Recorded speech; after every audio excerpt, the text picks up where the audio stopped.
masarautar mu babban masarauta ce da ta bunkasa da ilimi da arziki. Babbar daula ce da al'umma suke alfahari da ita. Burin duk wani dan sarki ya ga ya zama sarki ko ya rayu a cikin gidan sarauta.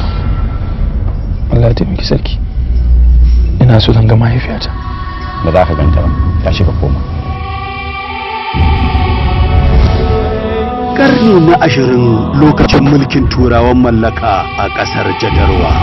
Babban tashin hankali a wancan lokaci shine biyan jangali da haraji. Fanar da ke gabatar da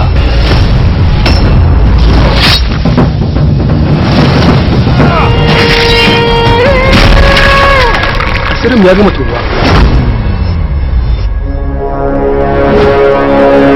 Shawara ɗin zan baka, ka yi ƙoƙari ka bar garin nan.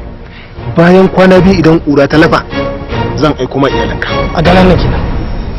Bari gari ya waye. Juyan sarauta.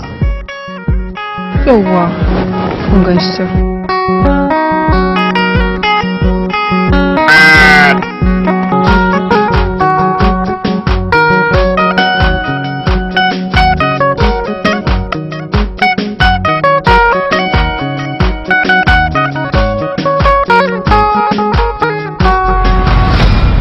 Na daɗe ina tsara shi, sarauta sai kayanka.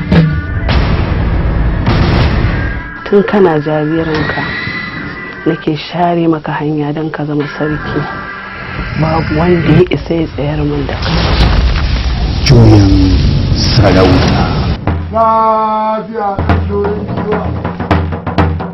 Mallakar kamfanin Kamat Productions tare da dogarai Quarters Women Films Limited.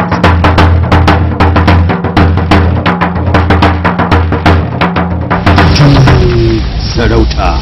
Saka kayan sarauta ba yana nufin mutum ya zama shi ma mai sarauta. Ya kamata ku zaunar da shi ku ringa koya masa yadda ake bai da sarauta. Ai wannan asirin yana da wuyar karyewa saboda da bakin aljani aka yi. Idan ta yi daga na ƙurya kashi neman sarauta ya tada zaune tsaye, gidan sarauta ya shiga cikin duhu.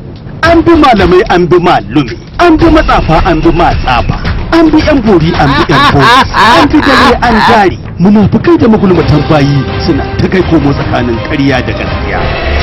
Sai da kuma ba a sarki biyu a gari guda. Yaya, da fatan an yi nasara. Ai ranke daɗe sai dai mu saurari kukan mutuwa. Mutan gida ya kashe min da ya kashe min Umaru. Idan ba ta da hankali, wallahi ba ya mata hankali. Musance ni. Juyin sarauta.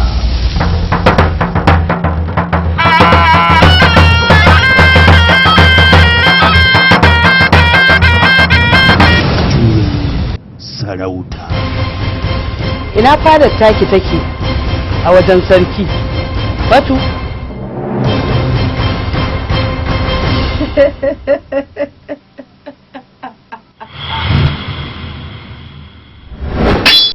ختم الله على قلوبهم ختم الله على قلوبهم وعلى سمعهم وعلى سمعهم وعلى أبصيرهم غشاوة وعلى أبصارهم غشاوة. الذين آمنوا. makaranta ta fa Wallahi ba kwana cika. kwana ka kai mana Gabibi din shiga mai gaskiya. Har yanzu aka kai dai kai kau. ai shawara ce wallahi